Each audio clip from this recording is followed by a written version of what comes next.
তো গাইস তোমাদের করা ফানি কমেন্টস গুলো পড়বো, লেটস গো। ও সুন্দরী কন্যা তোমার নাম বলো না।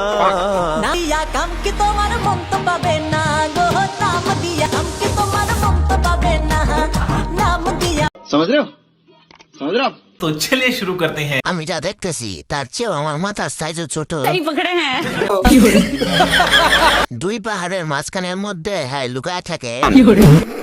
আমি মন দেখি না, দেখি সব আওলা জাওলা।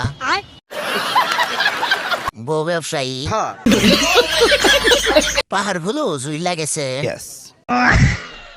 বাপ বেটা একসাথে খেলে এমন হবে। সঠিক বলেছে। মনে হয় ভূমিকম্প হচ্ছিল। ভাই এগুলা কি রে, এত বড় বড় পাহাড়? এগুলো তো সীতাকুণ্ডের পাহাড়েও থেকেও বড়। কিছু পড়তে ভুলে গেছে।